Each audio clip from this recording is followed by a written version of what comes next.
you're live. Hey, it's kind of quick, quick live stream. Just wanted to address some questions that I've gotten in my email and stuff. So sorry I didn't give anybody time to submit questions or anything. But let me try to get somewhere where there's no glare. I think this is good. Maybe. Yeah. And I'm not sure how this. I've never done it on my phone, so I'm trying to make sure I'll be able to see any questions that pop up. But yeah, so before I get started into that stuff, just siren.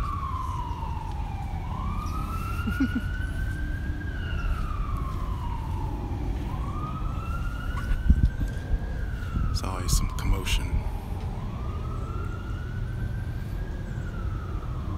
All right, so before I get started into the questions and stuff, just shout out to Karen Parsons meeting her goal on the Bessie Coleman project.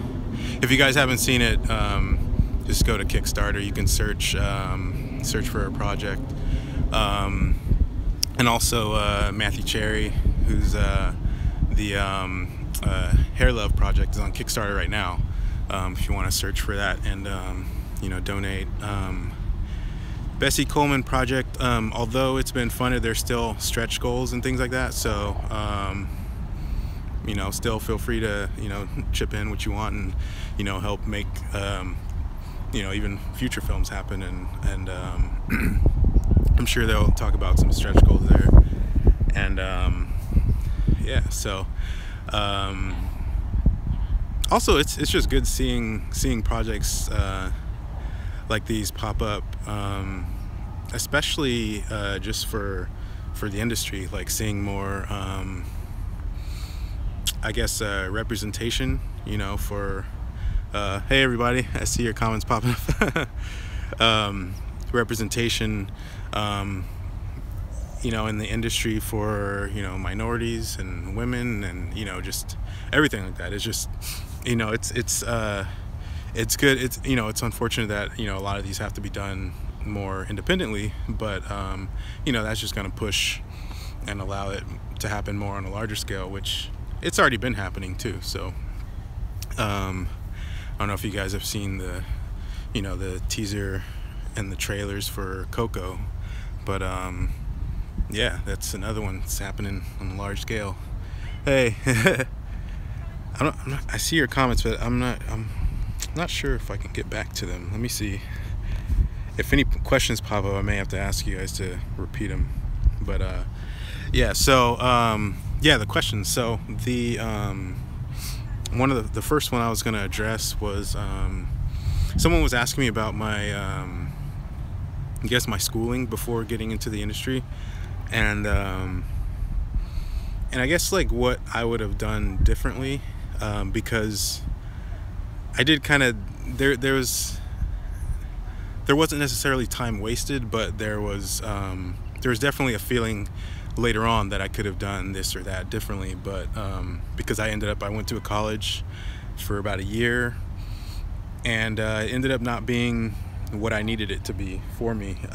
At the time, I didn't really know what I needed to know, so I was kind of sold on oh yeah, this is the right place for you. This is this is you'll need this, that to do. I made it pretty clear what I wanted to do, but and I was sold on it. And even though I was maybe 2 quarters from graduating, actually no, 1 quarter from graduating, I just had to leave, because I'm not gonna, even though you're that close to finishing something, it's like if it's not right, I'm not gonna spend another dime to put towards something that's just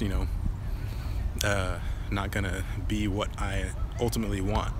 So I went to another school, finished that, got my bachelor's and everything, and then skills weren't quite there, because it was more of a generalist school. I'm not gonna put any of these on blast, but you guys, if you see my resume or whatever, you know what schools they are. And And so, and not that the other one wasn't, you know, good, because I did learn some valuable things, and that brings me to my next thing, because I ended up going to online animation school right after, and it was oh, thanks, David. To just to refine my skills, and but that question of if I would have done anything differently, it got me thinking.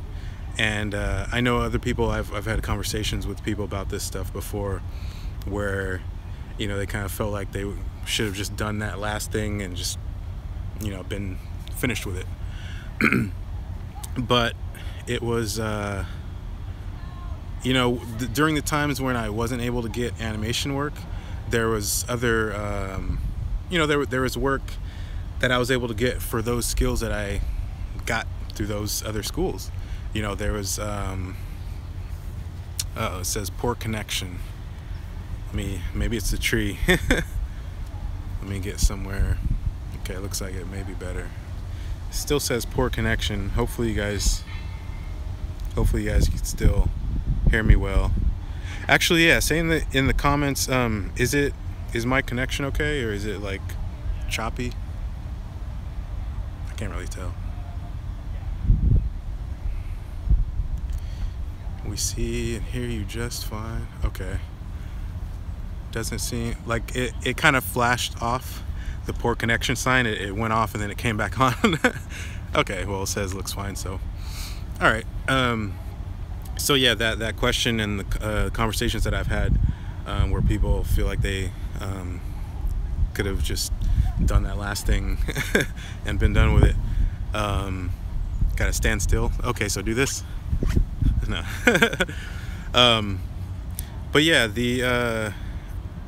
I feel like because I got those other skills, I was able to get those little jobs here and there, which, you know, it was nice. And then thinking about it in terms of like personal projects and being able to be more, I guess, self-sufficient. You know, that was another thing that was really beneficial to having those extra skills that weren't necessarily what I, you know, was after. But you know, like website stuff, you know, I learned that stuff and I was able to build my website and showcase my work and all that. And you know, that's just an example of one of those things. So I feel like no matter what the journey was, and you wish you could have done things differently, I mean, it's already done, so you can't really do anything about it, so it's no point in kind of, you know, just getting hung up on it. And B, you know, I feel I'm a strong believer in, you know, things happening for a reason. You know, there's my course wasn't as straight and quick as, you know, many friends that I've had in the industry, but I feel like it was necessary. So you know, I gained these extra skills and I was able to use them later. And so you never know, even if your path doesn't seem like the one that you want it to be or have set for yourself, you know, there's probably a reason why you're on it. So just hang on to it. And the other question was, well, not really a question, but more of a, I guess, an issue, or I guess that's the easiest way I can put it, which was regarding education and just teachers that this particular student has had in the past. You know, she was really thankful for you know, in my class and everything, and the story that she told me was about, sorry, I'm just getting in the shade a little bit. The story she told me was about just previous experiences. I don't know any schools. I didn't want to know. I don't, you know, I'm not gonna put anything out there like that, but she felt like she was overlooked because her skills weren't quite there, and you know, there was focus being put more on the people that were getting it, and that kind of rubbed me the wrong way, because I mean, for one, I feel like that should be the opposite. If someone's getting it and some are not, and then I would put more time on the person that's not getting it. And it made me feel this there's this feeling out there that you don't, not many people talk about in the industry, this kind of elitist feeling.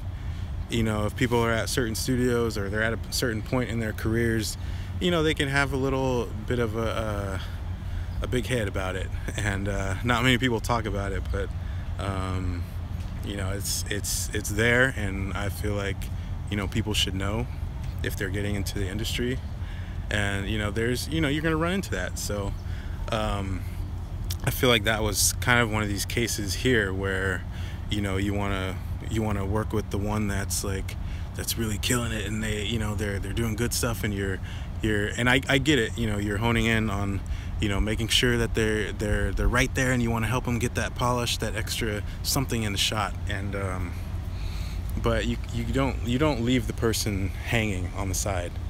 You don't leave them there struggling, and that doesn't send a good message about the industry either. And I feel like it's one of those cases where there's people I've met where it's, you kind of feel like they lose sight of how it was for them getting into the industry, what they did to break into the industry, the late nights, the extra tests on the side, all the proving yourself, all that stuff. When you get to a certain place, sometimes that can just go out of your memory, and you forget how it was. And so I thought it was really important to bring that to light, not just for students or people getting into the industry, but for people that are in here and that have maybe done that in the past, or maybe you haven't, and maybe this is an opportunity where you can think about it and see, maybe, oh yeah, maybe I did do that, or whatever. Just remember where you were, remember how it, how hard it was and is in this industry. And I think the overall thing is just be kind. Treat people how you would want to be treated. And this industry, we're all connected in some way, whether it's people lose a job and they ask friends if they're hiring here, or someone knows someone, everything is connected. We're all affected in some way by something that happens. So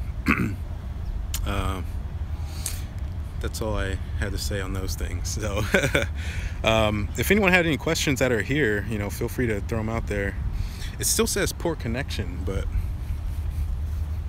let me try to go somewhere. David K says, tell us your experience in 3 different major studios. So it just flashed off and came back on. Tom, I see Tom there. Tom Wynn, ladies and gentlemen. That's the problem, Frank. No one wants to help. I learned that from my old school. Yeah, I mean,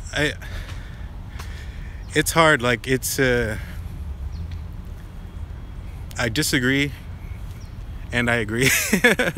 Because I feel like for the most part, people are genuinely want to help you, and then there's some others that could be jaded by the industry by now, or you never know what people's personal stories are, so I can't fully address it. Okay, but the other question about my experiences at the 3 studios, just for those of you that don't know, I was previously to Pixar, I was at DreamWorks Animation, and before that I was at Disney Animation. And I don't know, I guess my experiences were well, for one, the people, I'll address that first. The people were amazing at all studios. Like, there's some people you may not mesh well with, and there's some people, there's just the common relationship type things. But the animation teams were all just like really there's a level of talent where when you get to a place, you're like, do I belong here? Am I like, I think they made a mistake or something.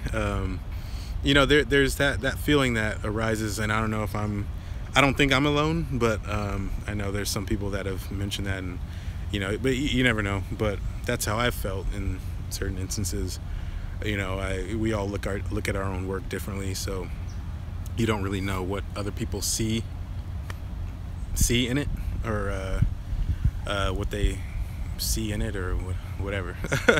But yeah, so that was one thing. Just the level of talent, I think, has been consistent. People can say what they want about the different movies and everything.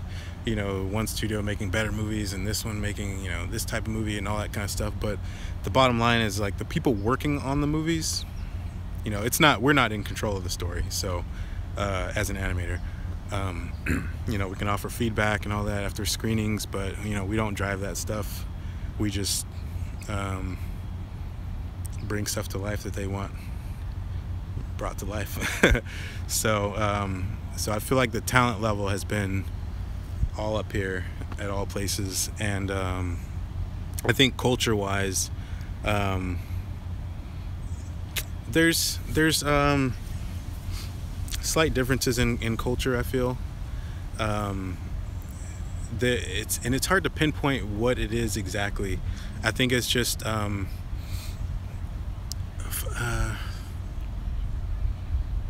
feel like with Disney, the culture there's this like fog of history around you all the time. So you feel like you gotta live up to this history that the studio has had, and so there may be some extra pressure either put on you or put on you by yourself to live up to that. And you hope people are encouraging, and for the most part they are.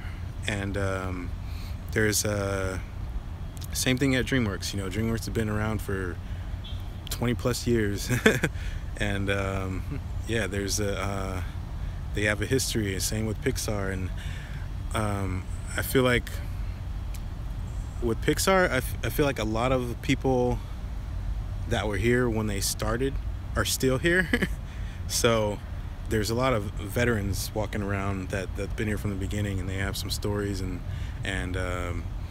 I feel like the major difference being here is that the animation department feels like just super tight. Like they've been through some stuff. They've over the years they this building wasn't always here. This building was built out of success. I believe it was from Bug's Life. Somebody correct me if I'm wrong. But yeah, it wasn't always here. There's some some rough times before that, and and I feel like there's a level of pride in the work and in the animation team and the team at the studio in general that I haven't really experienced anywhere else at this quality of that, if that makes sense. And it's yeah,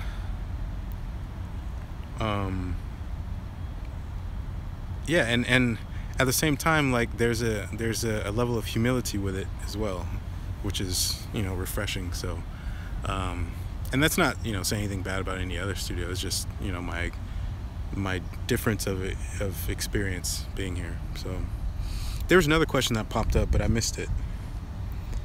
There's not a way I can like go to where they are. Whoever asked them, can you type it up again?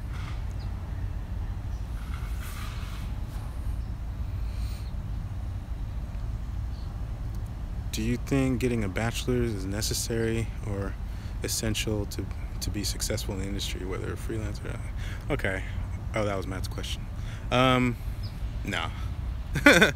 No, I don't think it's essential. What's essential is the work. That's like the ultimate thing. And thanks for the question, Matt. And Thomas for getting it in there.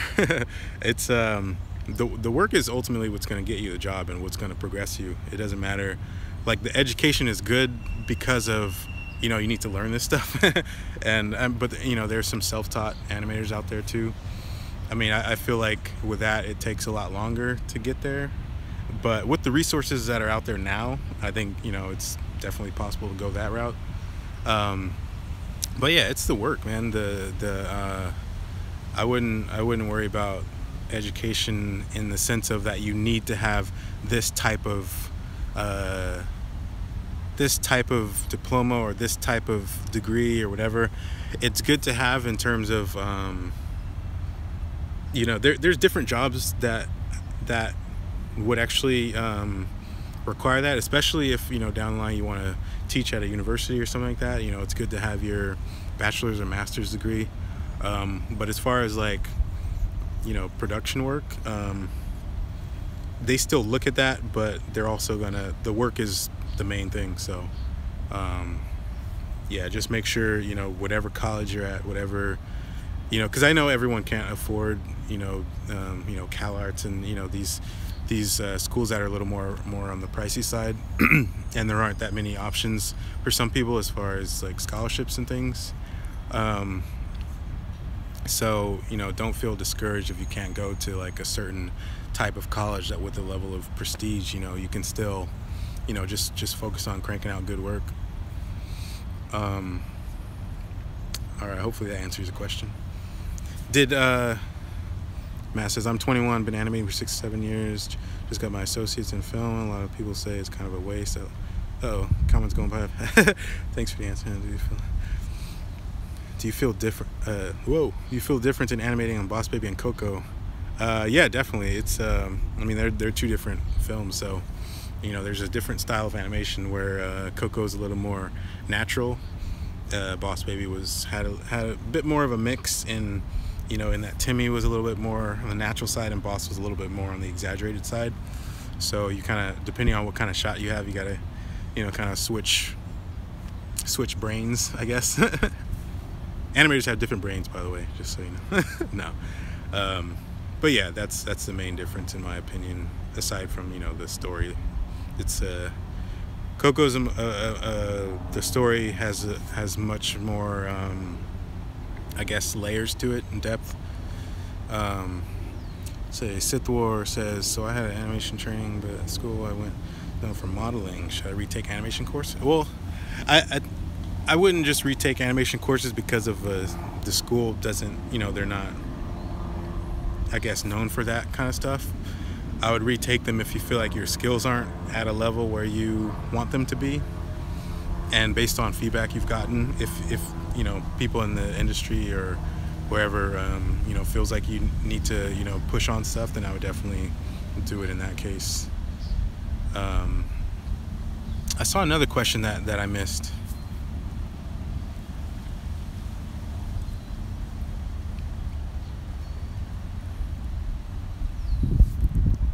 Let me get some shade. Although, and this melanin, I need the sun. What's the question that someone had a question that passed by? I didn't get to it. Thomas to the rescue.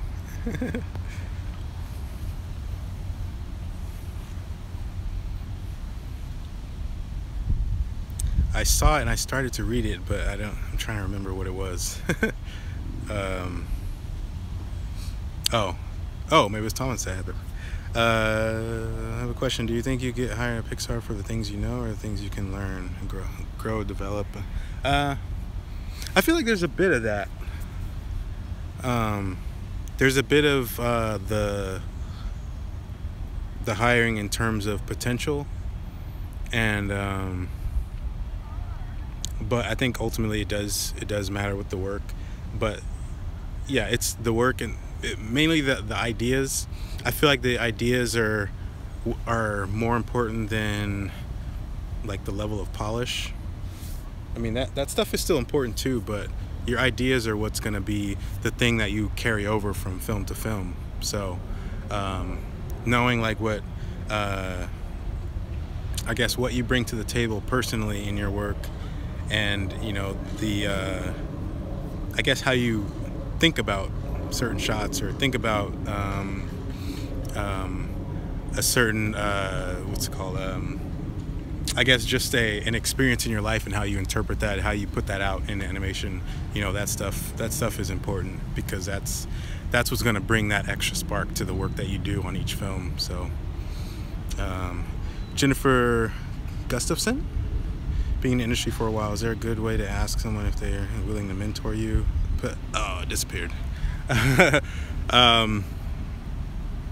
LinkedIn was really helpful for me, in terms of like just reaching out to people in the industry. I would go on, and this was like, let's see, when was this? This was probably about like 10, 11 years ago, when I first got on there.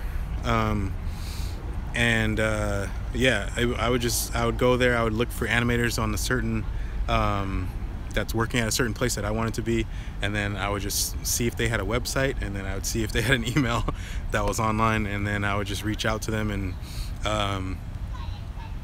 the mentoring thing is a little tricky, because it does require, I guess, extra time, and especially, some of the older animators, they may have families and stuff like that they so they may not have all that extra time at the end of the day. So that'd be a little tricky, but I feel like most people are pretty generous with looking at work and providing feedback and stuff like that. So and you never know, it doesn't hurt to ask. So it's building the relationship, I think, is what's more important. I'll be over there. Sorry. Yeah, building the relationship is I think what's the number one thing in this industry to keep you going. So yeah, mentorship is definitely beneficial. So if you feel like you need it, and you have people that you can ask, just shoot them a message. So let's see, it's about to be 2 o'clock, so I gotta get out of here. But yeah, thank you guys for the questions. I know this is kind of random, so appreciate you guys for showing up and asking questions. Hey, Frank.